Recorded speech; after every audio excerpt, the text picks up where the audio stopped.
I loved it. Everything was awesome about New York except for the Grizzlies Knicks game that I went to. Yeah. Everything else, great. The Broadway show, great. The food, great. Everything. All right, well, let's talk about it, man. Let's get into it. I'm going to run it back from the top. Let me run it back from the top real quick. All right, here we go. Salute to Knicks Nation on this Thursday evening. Another edition of Knicks Fan TV's Game of the Week preview.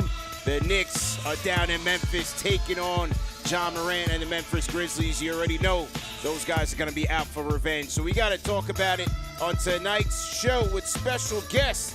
This one was in the oven for a while, man. We've been trying to get this guy on the show for a minute, man. He's been covering the Memphis Grizzlies since their inception. The host of the Chris Vernon Show on Grind City Media and also on the Ringers NBA show, Chris Vernon in the building, man. We got the Trataros on the other side as well. Hit the like button, hit the share button, and subscribe to the channel. Let's get it going, man.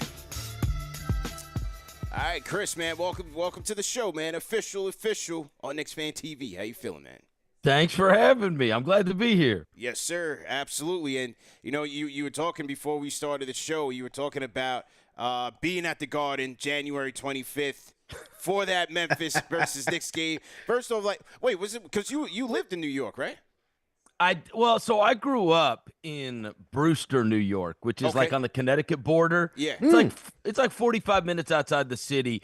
When I was 8 years old, my dad worked for Energizer Battery. Long story short, Energizer Battery was in New York. So my dad worked in Times Square when I was a kid, and we lived out in the suburbs. And then when I was 8, the dog chow company, Ralston Purina, bought Energizer and moved it all to their home base, which was St. Louis. So I moved to St. Louis when I was in 4th grade. But still have a soft spot certainly for New York. It was awesome to be back. Obviously, my new co-host on the Mismatch, Jacoby, is in New York. So we had set it up where, okay, here's when Memphis is going to be there. It's my first time at Madison Square Garden. I'm going to go. This is the one. We circled it. I'll be there for that game. And then, obviously, it was an abject disaster. Well, it was a good Madison Square Garden experience, right? Crowd was going crazy. Crowd was going crazy. Million stars at the game. But by the second half, I am standing in an ice cream line, and I don't even eat ice cream. I was just like, all right, I'm gonna eat everything. I went and bought a little Patrick Ewing plushie. I was like, I walked around just to kind of soak it in because there was not much to watch basketball wise on my behalf. How would you compare the Garden? I'm sure you traveled to many other arenas. Yeah. How would you compare the Garden to the rest? I loved it, except for the fact that I couldn't get in. What happened? I'm at the front gate, and they said, and I've got my tickets in my wallet. No, says you need to go to the Ticketmaster thing. So then I pull up Ticketmaster. Long story short, they make you have the Knicks app. Yeah, we're in 2025, man. We got. Why do I need their app to get into the arena? It's the only game I'm going to. Yeah. I've got my tickets in my wallet. I shouldn't have to download their app to be able to get into the game. You had the paper ticket. No, I didn't have any. No, I had it in my Apple Wallet. Oh, I got whatever. I got you. Know what I'm saying? Yeah. And so they made me download that Knicks app so that I could get in the game. But, of course, I'm holding up the line. Yeah. I'm the fish out of water. I'm wait, I got to go download an app now and get back in line. That was problematic. But in terms of the Garden, there's just, there's very few of these that are left in the world, honestly, right? That you feel history when you walk into it. There's just very few of these left. I got that sensation. I'm a Cardinals fan, and so I hate the Cubs, but you do get that feeling when you walk in Wrigley. It's this feeling that somebody's great-great-grandfather had the same experience you had. Yeah. And that is what just does not – that just does – it's very, very rare in sports today, especially with everything being torn down, everything having to get updated, everything having to get new. So, yeah, the history of that, and that it's just so dissimilar to everything else that you go into. That was awesome. I mean, I love that. The environment's great. And I thought the sightlines were great too, honestly. Yeah. Yeah. Hey, that's why it's the world's most famous arena, right?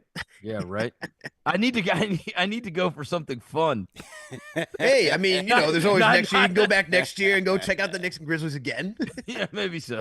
Maybe What you could have done, actually, what you could have done, you could have gone a few years ago, where you had the fight between Alfred Payton and Jay Crowder. You missed that one. Oh, my God. That's right. Yeah. That happened down at the bench at the very end of the game. Yeah, That's and then crazy. James Dolan decided to turn off all the hot waters of the locker room. Patty James, man, that was a classic right there, man. What's been your thoughts on the state of the Knicks, man? 38-20 right now as they head into Memphis, third in the East. What do you think about the Knicks? What you see? I feel like I'm way higher on the Knicks still than many of my peers. I get that there is not and I think maybe that's because obviously I'm around the Grizzlies all the time. It's this you juxtapose the tremendous record and so many good nights versus so few bad nights versus, okay, how will we compete against the absolute best teams? And that lack of signature wins against the teams that you want to have signature wins against, that's the thing that gives you some pause. But I will say this. The reason I think I'm a little more hopeful on the Knicks than some of my peers is because I think playoff basketball is drastically different. And I do think that they are a team that is more built for that. I think Tibbs is really good at scheming up other teams, and I think that you have the personnel in order to be able to pull that off. And so there's some of these teams that I think when you get into the playoffs that there's going to be some schematic advantages that take place, especially over the first 3 or 4 games, right? And in the end, the talent is going to win out, right? So if I like the level of talent in New York, which I do, and then I think that when it's just planning for one team, taking away what another team does the best, because I get it, right? You get smoked by Boston and you lose to Cleveland, and it's like, well, these are the best teams. We can't beat these teams. Well, if you get them in a series and now you're just solely focused on that, I do think things can always be different when it comes between the regular season and the playoffs. And the other thing is, evidently, you're getting back Mitchell Robinson tomorrow night.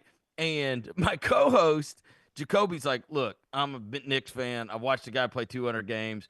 This guy is not Wilt Chamberlain, and they're overrating, his return. My point to him, I actually talked to him this afternoon about this. My point to him was, so many times I talk about how guys are, it's not necessarily evaluating the individual player. It's how that individual player affects the group. That's it. And That's it. Just not having Cat as your last line of defense for rim protection changes things. Like, again, I know the guy has not been able to stay on the court. But if you can't, you need a center, right? And, if you can keep him on the court. Now, is that the difference between being able to beat Boston or not? Probably not, because of the 5 out and whatever else. You got to figure that out. But in terms of having, I think a guy like him could actually have an outsized effect, because not what he necessarily does individually, but just the fact that you've got somebody there that can protect the rim, somebody there that can do some dirty work, and then, catch some lobs every now and then. So they're getting what I view as a real component back into their mix with them. And as I said, I think Tibbs is a really good coach, and I think that when it comes time for playoff basketball that they're going to be able to scheme things up to make them even better than maybe how they perform on a night-to-night basis. And you guys would be able to tell me, I don't know what the hell. I can't explain the defensive thing over the course of the last month. Like, I've seen the numbers, and what happened? You tell me. What happened to their defense? Oh, go ahead, man. It's Karl Anthony Towns and Jalen Brunson. It's Mikal Bridges. I'd say great. it's all three of those guys, man. Those are when you have Cat, as you talked about, as your last line of defense, you have Jalen Brunson, who, is in the bottom 5 at his position of defending, and then Bridges has been up and down, and So being that's your the best thing perimeter with defender. the Mitchell thing, right? Yeah. Is like the Mitchell thing makes it so that every action can't just be we're putting these two. Right. We're avoiding, sure. like, everybody, now the book's out, and so they just say, we're avoiding these wings, right? We're going to make these two guys be involved in as many actions as possible and pull one as far away from the basket as we can. And so what you would hope is you can at least put in enough drop coverage to where Robinson's still there within 5 feet of the basket, and you can't just constantly pick on these two guys, because having them as your 1 and your 5 is a killer. Cat can actually defend as a 4. He was part of a great defense defending as a 4 alongside Gobert, right? But what he can't be is the guy, the post defender. No, that's absolutely true. Like, he can't be that. And even when you talk about that Minnesota team, he was like the worst defender on that starting 4. Connolly, one of your guys was still still good enough to defend. Ant-Man, when he wants to defend, he can defend. You got Gobert, you got McDaniels. I mean, those are 4 really good defenders right there. So if Cat's gonna be your least defender or your worst defender in that lineup, that's not bad. But yeah, once you get Mitchell Robinson back, that's why, like, we don't say he's going to be the savior. We're not saying he's going to take this team all the way to being a championship or take us to the NBA Finals, but he'll certainly help. But definitely the Mikal Bridges thing too, and part of that is also not having Mitchell Robinson, right? Where if you don't have any backline help and you just got to leave your wings out there on an island on a night-to-night basis, they're going to get taxed, exhausted, whatever you want to say, because Bridges having to guard your best player for 48 minutes, as the way Tom Thibodeau likes to run around here, like, you're not getting any help. And so Bridges, although, like, Bridges would have, better production if Mitchell Robinson was back there, but he's also just been up and down too. There's some nights where it's like, oh snap, this is the guy that we traded for. Other nights, and you watch it against Boston or Cleveland, you're like, this is the guy we traded for? Like, you can say that same thing in the same sentence. It's just so confusing. It's tough because that's vet team stuff too, right? These vets, when you root for vet teams, you want these guys to be on for 82 games, and they're just not. They punt so many. Like, you know what I mean? I'm not saying they punt them as, like, I'm saying they're not going to bring max intensity. They pace themselves. Correct. Pace themselves. That's what and many of them, and because we're living and as fans, we're living and dying with every single game. Yeah. It bothers us that they don't, but they don't. They don't live and die with every single game. We do.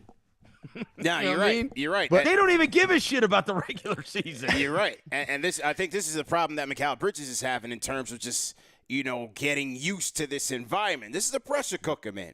Yeah. And especially New York, when you go and they got dragged against Boston and Cleveland, you can't have that. Maybe he's used to that in Brooklyn. You can hide in Brooklyn. You can hide in Phoenix. But in New York, and in the backdrop of 5 picks for you, you got to be Superman every night. That's just the expectations. You know what I mean? Sure. I get that.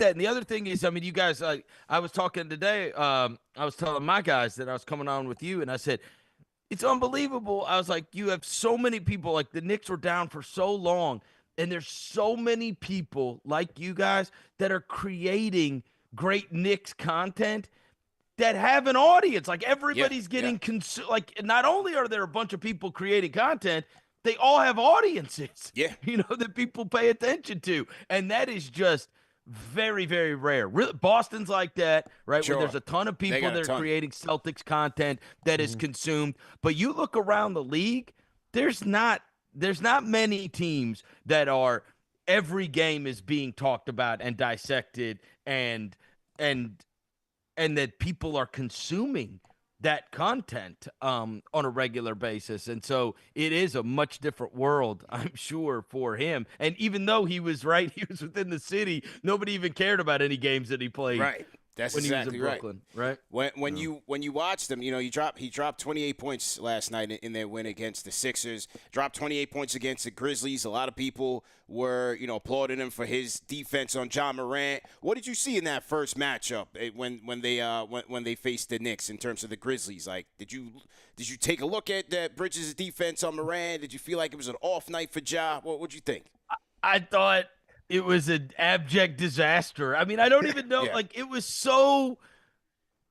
They had been winning every single night, and then that happened. Yeah. And it was just so wildly out of character that you wanted to say, bro, were they all out until all hours of the night? Like, did they get New York on this thing? Yeah. Did they get because what the hell? Like, they were nothing like they have been. You got Desmond Bane dribbling the ball off his foot. By the fourth quarter, it's like Washington Generals, Harlem Globetrotters stuff, and friggin' Tyler Kolick's in the game making ball. I'm like, okay, all right, enough already, right?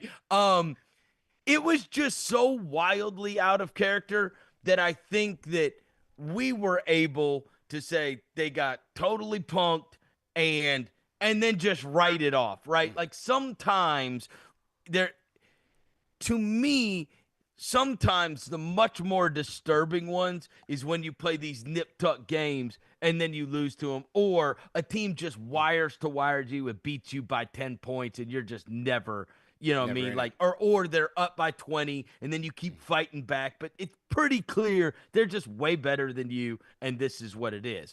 When you get beat by 1,000, it's like, maybe it's easier to write off as, okay, that was an all-time horrible performance, and you ran into a team that was playing great. These two things coincided, which led to this epic disaster. Because I think we both agree they're not 50 points better or whatever than Memphis, but for that night they were. And so that's why I will say this one has been, I don't know by the players necessarily, but certainly by the fan base, this has been one we have been looking forward to because it's much like, even like when they played Cleveland over the weekend, that was the third of a 3-game road trip. It was 3 and 4 nights. And so you just kind of hoped they would be able to compete against Cleveland. But I think our expectations were they might get run out.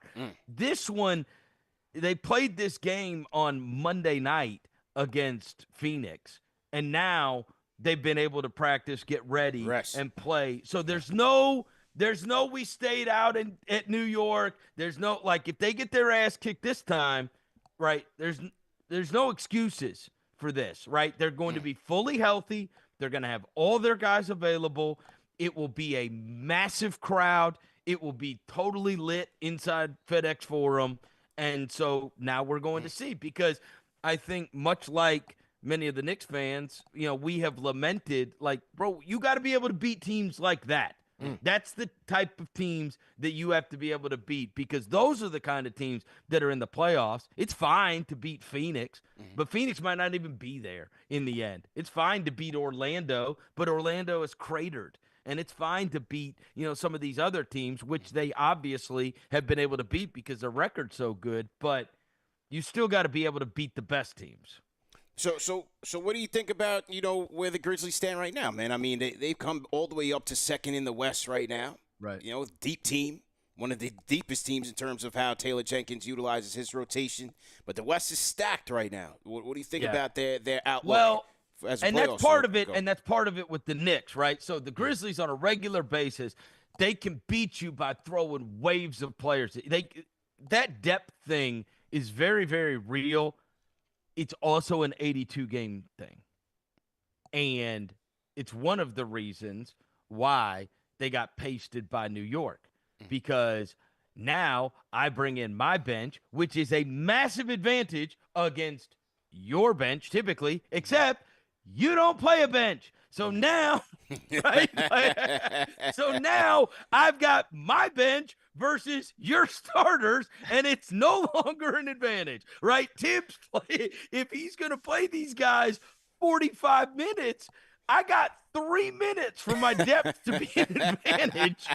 And it's back to Brunson. It's back to the Brunson burner, man. Right. And so that's part of what happened with the Grizzlies and the Knicks as well, right? It's like, okay, this is all fine and dandy. This is 82 game stuff, right? Over the course of an 82 game season, when you're bringing in 5 guys that are clearly a much better unit than the other 5, but that's not how it matches up when it comes to playing against the Knicks. It's also not how it adds up when you get into the playoffs, right? You're playing not just the Knicks. The Knicks play the regular season like the playoffs, but the rest of these teams, it's 7 or 8. 7-8 that you're playing in when it comes playoff time. And so I think that having Morant back and healthy and being able to play a lot of games in a row has been super positive. Jaren Jackson's taken another massive step.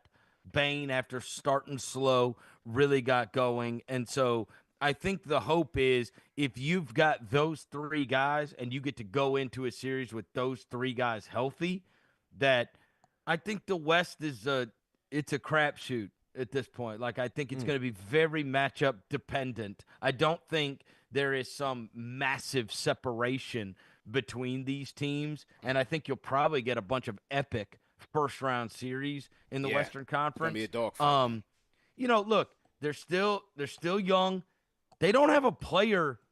I saw they had this stat last night, or the other night on our game, that the Grizzlies were one of 2 teams in the NBA that did not have anybody 30 or older. I was like, 30's not even old. Yeah. That's crazy. Like 30, they don't. After the Marcus Smart deal, they don't have a player over 30 years old. So they're still a young team, and they're starting 2 rookies, which is very rare for a team that is able to have big time success. So I think what I would say is everybody is super hopeful, and now they've got a ton of big games. They play, I think, 14 games or more against teams over 500 the rest of the way. Oh, wow. A lot of their games are against teams that are 500 or greater. And so I think we're looking at this last couple of months as like a real litmus test to make everybody believe that they could compete in the playoffs.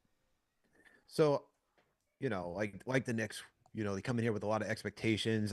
Grizzlies every year, especially when you have John Morant either not in trouble or healthy, there's always expectations. So amongst Grizzlies Nation, what's the expectation for this season? Is it championship? Is it Western Conference Finals? What's the expectations? Yeah, I think the expectations would be, can't speak for everybody, but I would say most level-headed people would say, I want to get to the second round of the playoffs.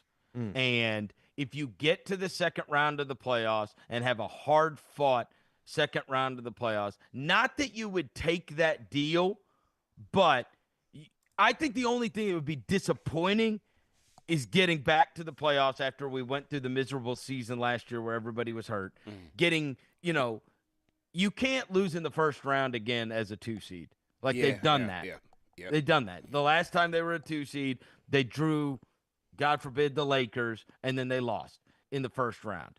I think if you got to the second round of the playoffs and had a hard-fought season, I think people would look at that as a massive step forward and like, okay, we're right there to where we're really close to being able to be a conference finals team. I think it's hard to expect a team that starts 2 rookies to be a conference finals team. But I think it's totally reasonable to say, look, bro, if you're one of the top 4 seeds, you better be playing in that second round. You need to be one of the last 8 teams standing. And so I would say the expectations are get to that second round, and then whatever happens, happens. But hopefully, at that point, you never know with the way injuries are going to happen or what else. But that's what I'd say. I would say I don't think people would be disappointed if you're not in the Western Conference Finals, but people would be disappointed if you're not in the second round. Do you think like the team needs something extra to go along with it? Yeah, they've tried to get it 1,000 times. I mean, they tried to get hell, you've got two of the guys, OG Anunoby and Mikal Bridges. Yeah. Tried to get both of those guys from them. Tried to get, obviously kick the tires on Butler. Had a deal for Finney Smith until the stupid Nets leaked it out so that they could get a better deal. That deal was because the Grizzlies aren't messy like that. So that's how you know, like, bro, you're lame as hell for like they clearly leaked that out and said, hey, Grizzlies have a deal on the table for this and this, right? And then they obviously tried to approve from all counts. They offered a massive package for Durant at the trade deadline, and then that just was not going to happen. Phoenix wasn't moving him. He did not want to go anywhere. As he just said it on Draymond's podcast, I want to see this through. So, yeah, look, that spot that was once occupied by Dillon Brooks, they wanted to upgrade it when they had Dillon Brooks. And then post Dillon Brooks, then it was, okay, now it's going to be the Marcus Smart thing. And then the Marcus Smart thing was a disaster. And so that's kind of the spot. You're right. They've got the three guys that are set, that's our guys, right? And they all fit together perfectly, but they've still got to find that small forward position, which Jalen Wells has been great this year and has way outperformed any expectations you would have for a second-round pick.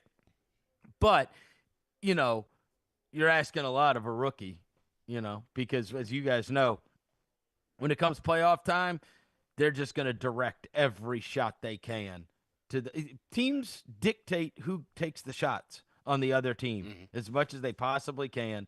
And so that it's going to be swing, and there's going to be one guy unguarded, and now you've got to count on the guy that was the 39th pick in the draft to knock that open shot down.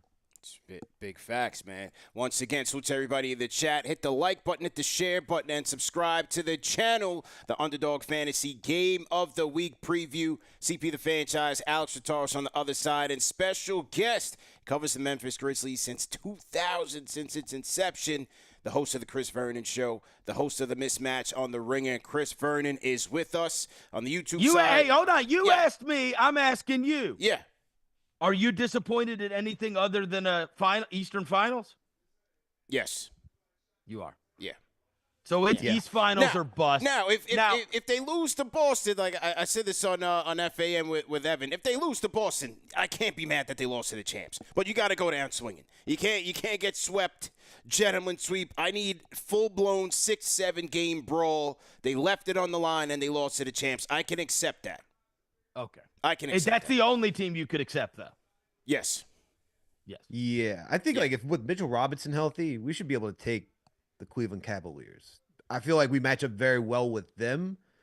The 5-out thing with Boston is a little tough. But, I mean, the thing is that the front office went all in, man, to put this team together. You expended all of your assets. You moved everybody. You got rid of Dante, Randall. You got rid of your 5 first-round picks and a pick swap to bring in Bridges. This is supposed to be the team. So, we have to have that expectation, right, that they should be able to go to the ECF. I don't even care if it's year one. The talent's supposed to be there. And then on the flip side, when I talk about Memphis, do you guys – am I going to get off here and you guys are going to be like, man, is there – right? I can't imagine. Look, if I'm being fair, if I were you, I would not respect Memphis or their chances in the playoffs because the only time my team played them, we beat them by 1 million. It's just like you said, man. It's about the star power with me with Memphis. Yeah. I respect their defense. I respect how hard they play. I love Taylor Jenkins. But I think at the end of the day, when it comes down to playoffs, and in the West, you got so much star power, man. What the Lakers are doing, LeBron and Luka are running and gunning. Obviously, OKC's there. Denver's on the charge up with Jokic and Murray. And then you got, you never know what Dallas is going to do if AD brings it together. Golden State added Jimmy Butler. Right, Jimmy I know buckets. I just think it's just too much star power that will ultimately overwhelm Memphis in the playoffs. Yeah, totally fair. They need Morant to be a superstar. Yeah. That's for sure. When you think about him, I thought it was interesting in the backdrop of the Luka trade, and the GM in Memphis said, hey, listen, man, this is our guy. We're staying with our guy. What did you make of those comments, obviously, after last year when he got into all the trouble and, from the outside looking in, seemed like, damn, he was skating on thin ice. Yeah, no, I think that it was one of those things where it was like, look, the world can't go crazy just because one guy went crazy in Dallas, right? It's like, yeah. So, and honestly, it was like an executive, evidently, or somebody that works in a front office, just throwing that out there and then says it like this is one of the issues, right, with NBA news now. It's like, I don't deny that the guy said that, right, to my coworker Howard Beck at the Ringer. But the guy says, hey, if they get, if they get worked in the first round of the playoffs, if they have an early exit, keep an eye on this. Like, according to what? Why? Why? You know what I'm saying? But then what happens is House of Highlights and Bleacher Report. Well, all the ESPN, aggregators will come out. Could John Morant get? No. Yeah, because one asshole said, hey, if they get their ass kicked, watch. I mean, you could literally say that about anybody. Yeah, and so the reason I think that Zach Kleiman, the president of the Grizzlies, came out so strongly is partly because that is mega annoying if you are an executive, right? Like, in the end, Morant is a all-NBA superstar caliber player.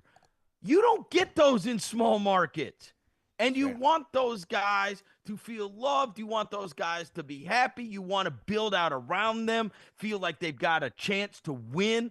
The guy's got the signature shoes. He's got the Nike deal. Like, you want to prove over and over again, anything you want to accomplish can be accomplished in any market, right? You can be a massive star and be playing in Memphis. You can have a championship level team and be playing in Memphis and whatever else. But if we're being honest, it's always going to be harder to get. You're going to have to draft players and trade for players in order to get them to come to your team, because you're never going to get big free agents.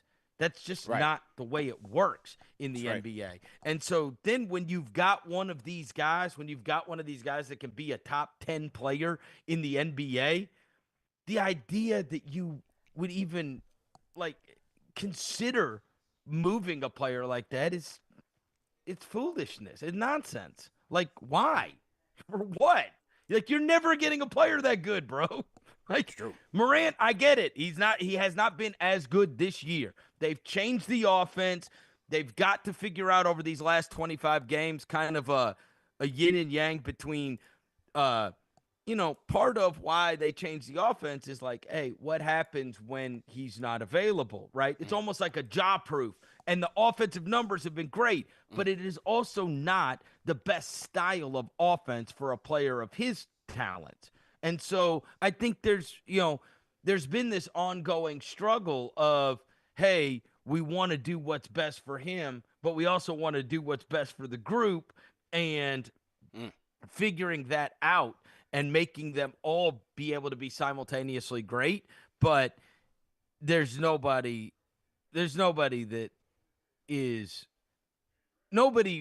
realistically is down on the prospects of what this guy is going to be and what still is yet to come for his NBA career. Vernon, I know. I was just thinking, man, who could the Grizzlies get that could help them? And there's a guy that I know that you liked for a very long time. Frank Ntilikina, man. He's supposed to be the next Tony Allen. That's somebody you can go get right now, right? Where you can have it. I'm sure you can get him. Where is he? Somewhere in the world, man. Shout out to Frank. Man.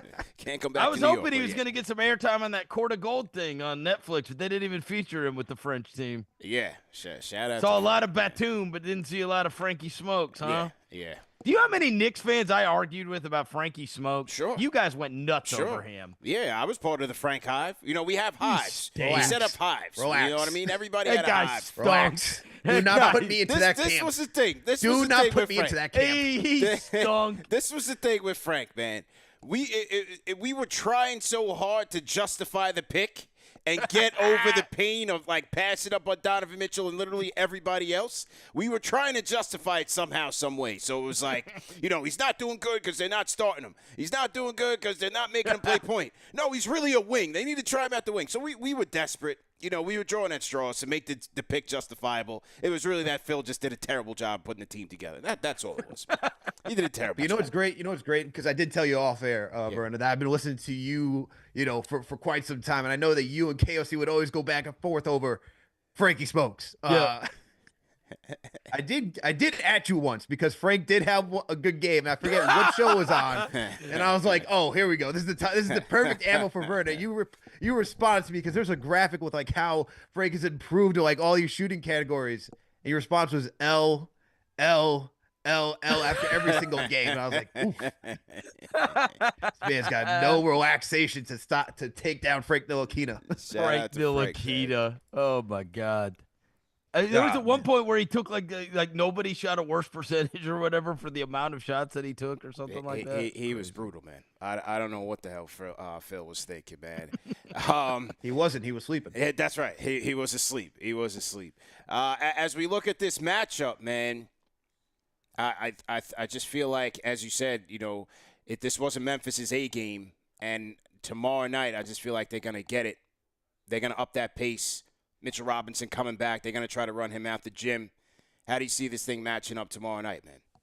Yeah, I think that certainly you should get whatever the home run response can be from Memphis. Like, we're going to know whether or not this is just like a terrible matchup and this is like these are full-grown men and this is just not like this is where you being a youthful team that plays with pace and depth does not matter. Like, we're going to find out if that was because, look, the margin is not going to be the margin that it was, obviously, in Madison Square Garden, but they humiliated you in Madison Square Garden. Yeah, like, they're doing windmills and they're like throwing and they're like high-fiving Ben Stiller in the front row and the whole thing, right? It's like, come on, bro. Like, I mean, they're about to run out on the court like it's the Rucker, right? Yeah. It was an uncharacteristic night for sure, man. So you would imagine that there's going to be a big response. And that's where you're going to know, right? It's like, look, they're going to be game planned up. They're going to want to show their best against this team on a Friday night at home, slammed crowd against a team that humiliated them the last time out. And so if they're not able to play great against the Knicks tomorrow night, then it's one of those where you've got to go, okay, this is a bridge too far, right? This is one of those teams. And it will be instructive towards playoff basketball because, like I said, that was one of the things that I was left with thinking as I left the Garden that night. It's like, you can't, you run up and you play like the Milwaukee Bucks and they're bringing in their bums off the bench. Your bench, is running them out. And it's just a massive advantage over and over again. But every time I looked up, I'm seeing Cat, I'm seeing Brunson, I'm seeing Bridges, I'm seeing OG. And then the Grizzlies have gone, like, you're keeping your same rotations. I think that's the biggest thing about the matchup tomorrow night. The Grizzlies play on Saturday night. It's a back-to-back. We play Friday, Saturday home, but it's San Antonio. And so tomorrow night's going to be really interesting if it's one of those nights where you see Morant playing 35 minutes and you see Jaren Jackson playing 35 minutes and you see Bane play because they don't. They don't play those kind of minutes. So keep an eye on that when you're looking at the box score because I think there might be one player on the team that averages over 30 minutes. Like they win with strength in numbers, but the numbers don't matter against the Knicks. It doesn't matter.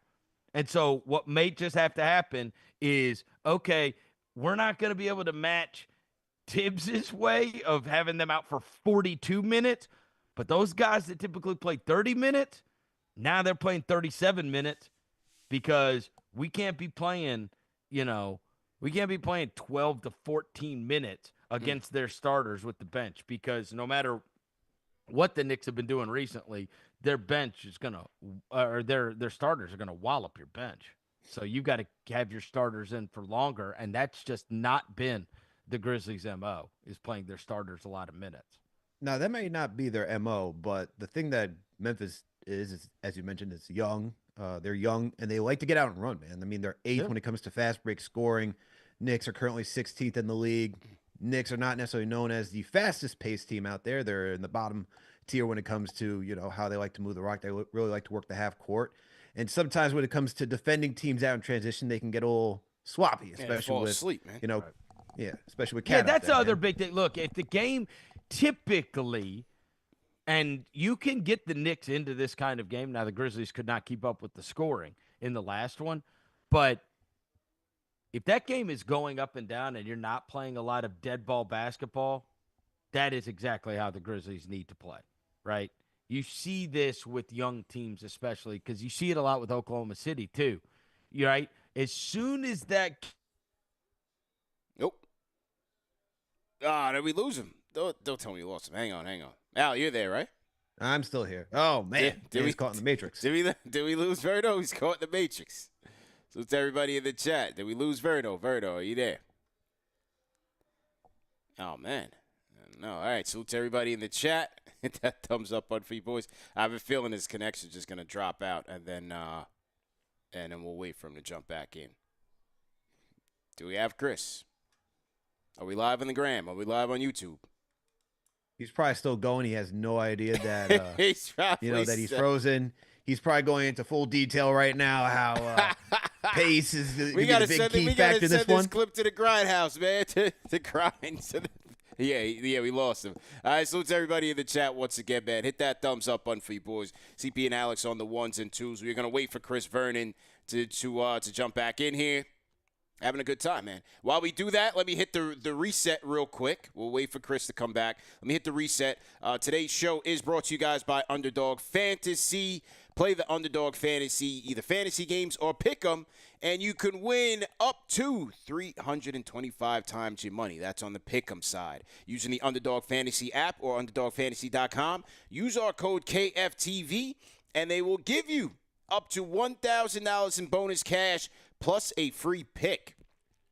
And I think tonight, I don't know what time the Lakers play tonight, Al, because their national promo today was Luka Doncic with like 0.5 points. So that's also a free pick that you can get in there if you get in there on Underdog Fantasy, man. So you play in about an hour, 10:30, man. Oh, they play in about an hour. So if you go up and sign up right now, you can get the Luka Doncic promo that they have for tonight, plus a free pick when you sign up. So that's 2 already. And you can get yourself some cash, man. So with the pick'em game, you pick between 2 to 8 players, and you're just going to predict whether or not those players go higher or lower on a given stat projection that Underdog Fantasy has for a particular player. They have a number of stats from points to assists, points, rebounds, and assists. You name it. So play responsibly, but once again, use our code KFTV for up to $1,000 in bonus cash plus a free pick. All right, Al. Let's see. We're gonna wait for Chris. See when Chris comes back in here. Al, how you feeling? Block Dance Monster, man, coming back tomorrow. Shout out to Shams. Shams didn't shout me out, man. He didn't shout me out. Nasty work by Shams. Yeah, it was nasty. You got to get Shams. What happened? People like to get on the aggregators for not giving their proper, citations for where they're getting their sources. Yeah. Shams out here not giving you kudos for nasty breaking some news, man. That is nasty work. But man. Look, I'm looking forward to Mitch returning. He's going to definitely help the defense. As we talked about earlier in the show, bro, like I don't expect Mitch to come out here and just save everything, but he will definitely help this defense. I'm more curious about the quote that Tom Thibodeau had with, we haven't had our starting center for, X amount of games. That, first of all, let's just call that what it is. Cap, all right? That man was capping hardcore saying that Mitch was a starting center because the way that they traded for Karl Anthony Towns just said, hey, we want the 5-out spacing. We're thinking about Boston. That's the way that we're going through. Yeah. That's what's going on. But, hey, we got Chris Vernon. We got man Verno can't back, hold man. me down. They can't hold me down. Sorry about that. You got stuck in the Matrix, man. Hey, so here's what I said right before I went off. Teams like Memphis, teams like Oklahoma City, you get them in dead ball basketball. Yes. Right? So you saw Minnesota. Now they took 20-something free throws in that fourth quarter, whatever. But it's like you want to get them in a we run a play, you run a play. these teams feel comfortable when they're up and down and up and down and up and down. There's not a lot of stoppages, not a lot of dead balls, not a ton of, guys standing at the free throw line. And so, look, I know the Knicks they are apt to be able to get into that kind of game. So you could end up getting a super high scoring game where the teams are just going back and forth. How about? Absolutely. Yeah, go ahead, Al. No, I think that could be a very big potential for tomorrow's game, where I think the Knicks may actually play up to that, because we see games where the Knicks decide to just go out and score in transition, and they can be efficient in doing it. So I wouldn't be surprised, but this is the other thing too, where they play into like a team strength. Like, how sometimes, like, I don't know how much you guys played pickup basketball, or like you're playing the opponent, now you fall into their trap of like, oh, they want to play fast, let's play fast, where it's not really our game. That's the one thing I hope the Knicks don't fall, they like fall into the like prisoners of the moment with saying, hey, these guys are moving fast, we got to move fast, because they have us anxious. And so this is not the team I'd necessarily like to do that against. Them, Houston, are the two young teams I like to do it, but they did that too. I thought they did it way too much last year against Indiana. Who? Knicks? Yeah. Yeah. When it got to that playoff series, I'm like, man, don't run with these dudes. Yeah. Don't run with these dudes. Yep. You know what I mean? Drag them into the mud. Yep. Because they don't want to play in the mud. Halliburton doesn't want to be in the mud. Benedict Mathurin don't want to be in the mud. Like, drag them down playing like that. Don't get in some track meet with that team. And I thought all too often, the Knicks were fine just scoring with them. How about the battle of the point guards, man? Jalen Brunson coming off a clutch performance against the Sixers, 9 straight points, 12 of the Knicks' last 14. He's moving up to number 3 in clutch stats. How do you think the Grizzlies try to slow him down, man? I will tell you, Tim Bontemps at ESPN does that straw poll, and so it comes out and like it'll have whatever the votes are, but it's all like anonymous. I voted him 5. I had him 5 in mine. I had him 5 on MVP. Let's go. I like that respect from you, man. I did. Talk about Captain Clutch, man. Let's talk about it. Yeah, I had Brunson there. I love him. I love Brunson. And I will tell you, interestingly enough, I have always had a great – no one could have foreseen how great he's been in New York after coming from Dallas. But I will tell you, one of the only times I can ever remember players on the Grizzlies going out of their way to say something about another player online. You could probably go back and find it. When he signed that deal with New York and everybody was going crazy about it, and it was all that money and because he had not proven to be that yet, right? They were betting on the come and what he was going to be. Both Ja Morant and Desmond Bane went out of their way to tweet about how people do not understand how awesome he is. Because they both had this crazy respect for him when he was playing for the Mavericks and how difficult he was to deal with then. So I know that both of the Grizzlies guards think very, very highly of Brunson, and he commands ultimate respect from them. He has back to the Dallas days. I love him. He's obviously. I think there's a lot of cat noise, and Cat got going earlier in the year, and he's been better than anyone could have imagined. Also, in New York, but in the end, that thing's going to come down to, and you guys know, right?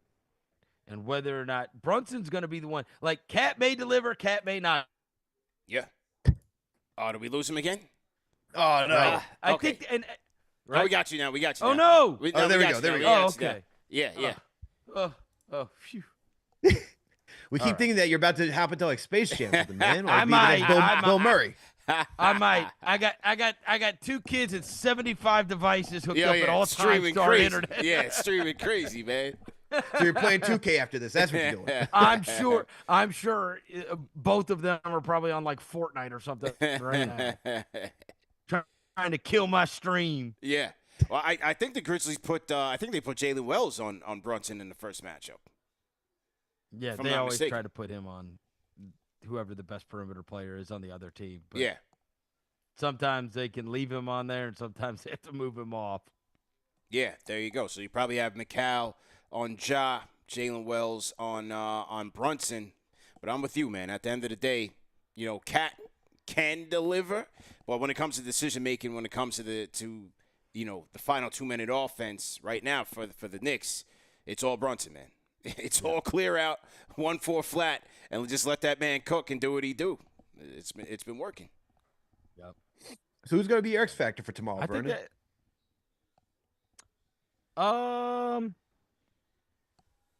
It's interesting because I guess his expectation is that Robinson's going to play, right? But in the end, look, it's going to sound crazy, but Morant has not had these massive games. Yeah. But last game was the first one where he went to the line 14 times.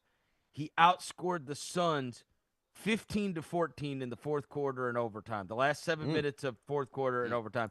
And then after the game, he's doing the call 12. He's doing the gritty on the court. It's the first time we've seen all that all year.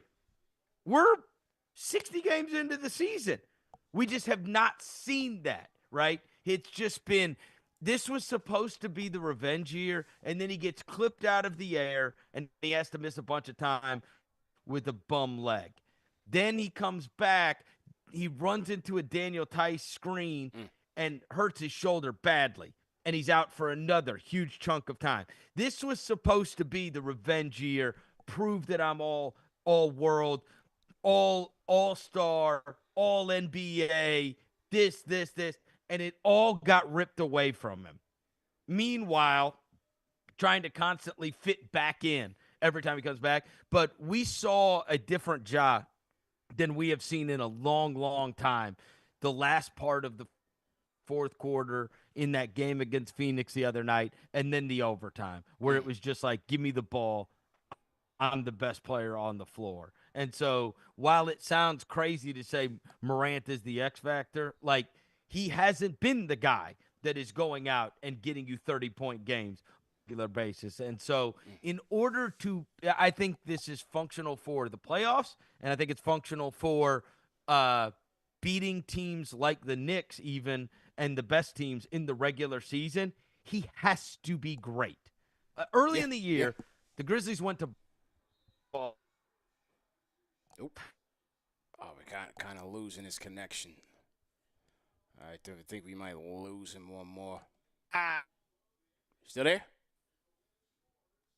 Do we got you? I think we might have lost his connection a little bit here. Damn. All right, so to everybody in the chat, man, we'll have to reset again. Underdog Fantasy Game of the Week preview, CP the Fanchise, Alex Trataros. We got Chris Vernon. He's out in the Matrix, man. We're trying to get him back. Oh, there we go. There we go, man. There we go. All right. Hey! So as you were saying, he's got to be the star. He's got to be on point, man. Because, so they played in Boston. He almost had a triple-double in the first half. Best player on the floor, right? Mm-hmm. But that's been few and far between. And in order to beat the best teams, and in order to be able to win big in the playoffs, Morant's got to be the best player. Yeah. And so tomorrow night, the Grizzlies aren't beating the Knicks unless Morant's awesome. There you go, man. Well, we see you having internet connection troubles, man. But listen, man, we enjoyed this session. One last question. We got a $5 super chat from Trevor Frund, who's in the chat. Shout out to Trevor. He says he's originally from Long Island. Now he's in Phoenix, but he lived in St. Louis for a couple of years. Shout out to St. Louis. He said, Chris, what is a trademark food that all visitors should have? I guess in St. Louis. What's a trademark food? In St. Louis, I'd say the Italian, toasted ravioli. Or like the Hill. Okay. Yeah, like the Hill downtown. Yeah, you got to go. The Italian food on the Hill in St. Louis is unbelievable. Interesting. That's the best. That's the best. In Memphis, you're eating barbecue or fried chicken. Yeah. Barbecue all day. Southern food. Nice. Yes. Have you ever had the St. Louis bagel before? You ever heard of that? Yeah. Do you guys have Panera? Yes. That's where it started. It was called St. Louis Bread Company. Okay. And then it got franchised and became Panera everywhere. But it originally was just called St. Louis Bread Company. Wow. That's dope, man. That's dope. What else, man? I grew up on that stuff. That's why I was fat as hell. So you do Chris Vernon show every day, right? Every day. Yo, you guys look like you have a great time, man. I got to pull up, man. You got Tony Allen coming through. He's cracking jokes. Like, you guys do the damn thing. The best. Do you plan out the shows yourself, or you have a producer? I do, but I've had the same producer for the last, I guess, I've been married 17 years. He's been with me for that. So, I mean, he's been with me as long as I've been married. So. Yeah. Wow. Yeah. I've had the same producer for 17 years. And so we've been together, the guy on the other side of the glass from me. And then the other guy that's on the show every day, Devin Walker, he interned with us on our show at the radio station we were at before we moved to straight podcast and digital. And that he's probably been with us, I'd say, a decade. Wow. I'd say probably, yeah. I mean, he's been with us probably up to 10 years, maybe. Yeah. So yeah, they're two of my best friends, and to get to go to work and be around happy people that are your buddies that you also are group texting with, at night when you're watching the games or whatever, like that's the dream. Makes work easy, man. Definitely. Yep. Yeah, man. Well, listen, man, we appreciate the time. Hopefully we get to do this again next year with you, man. Give me a score. Give me a game prediction. Well, come down tomorrow. Hopefully we do it in the finals. Let's do it. Let's do it in the finals, man. Look at that. Yeah, this guy would fit right in here at KFTV, man. This guy would Why fit not right us? in here, man. Why not us? Yeah. Why Keep not the us? faith. Keep the faith. Tell these Knicks fans to back off the ledge, man. Last year we had all these people, I'm jumping out the window. We're going to the finals. No. We're going to the conference finals. Now they don't believe. They lost all belief, man. Hey, all we need is a couple ankles turned. That's it. Oh, my God. And we're there. And we're there. This got dark real quick. Yeah. Oh, come on. Ask Indiana. You think they're there if Giannis ain't hurt? That's right. Oh, for That's sure, right. man. We That's know right. that. That's right. We're We an did ankle wrap it turn for away from destiny. Yeah. Now we're praying for ankle turns and not actually going out I there didn't and say knocking it we're out. praying. Anything I is didn't I say don't possible. expect this out of you, Verno, for being a Cowboys fan. Come Alex, on now. I didn't say that we're not praying for ankles turn. Yeah. What we're saying is you're in that range where you're an ankle turn away. You might not be good enough, but you're sure good enough if somebody turns their ankle. From a Cowboys fan, I don't expect any less about it out of you. There you go, man. Well, Chris, we totally lost your video again, man. But, hey, we got a good show and we got a good hour in, and we appreciate you, man. All right. And we lost Verno again for the third and final time. But we got it. Yeah, I think we got to the finish line. We got him. Yeah. Once I saw his bandwidth was chopping up and he was in and out, like, we had to go to the close. But we got it. We got the game preview in, man. The chat is cracking up. He's a great guest, man. Shout out to Chris Vernon once again. Chris, now he's back. There he is. He's back with a salute. It just freezes up, but it's great talking to you guys. I'm sorry about this. No, man. We got it all in, man. We appreciate it, man. We know technology just happens. It is what it is, but we appreciate it, bro. All right, man. Thanks, y'all. Yes, sir. See you guys. All right, ladies and gentlemen. Hope you guys enjoyed the show. Shout out to Chris Vernon once again. Salute to everybody in the chat, man. Hit that thumbs up button for you boys. Another KFTV production. CP the Fanchise, Alex Trataros on the ones and twos. And shout out to Chris Vernon, man. Great guest, Al. He was a great guest, man. He was a great guest, man. Great guest, man. Absolute great guest. Yeah. The show could have gone for 2 hours for all we know. Yeah, we definitely could have gotten it in, man. But, we'll definitely bring him back on. He's a great guest. We were trying to get him on for quite some time. Huckamania out. The Block Nest Monster returns. Playtime is over, man. I don't want to hear about Zach Edey. I don't want to hear about Triple J. It's all about Mitchell Robinson making his debut. And all y'all need to at Shams to tell Shams put some respect on CP the Fanchise and KFTV's name, all right? We out of here, Al. I got to eat something, man. I got to watch, Paradise episode 7. Al, you watching Paradise? Are you and wifey watching Paradise? We're watching Severance, my guy. Okay. Severance. Oh, all right. I got to get to Severance. People are telling me Zero Dark or something like that is another one. I'm on the Night Agent right now. I'm with the Night Agent. Night Agent. I'm on the Night Agent. So I'm about to eat something right now, check in with this Denver and Bucks game, and then get to the Night Agent for the nightcap. You know what I'm saying? Look at you. You got your whole itinerary planned out for the rest of the evening. Hey, listen, man. That's what it is, man. Had a great This day. is the work, huh? This is the work you got to do? This is the work. This is the work, man. All right, man. So I'm going to chop it up with you tomorrow for post-game. Everybody in the chat, like, share, subscribe. You already know, man. Another KFTV production. This show's available in audio podcast format. No reason to miss it. Like, share, subscribe, man. All my Fanchise channel members, we appreciate you guys. And we'll see you guys tomorrow, man. Peace.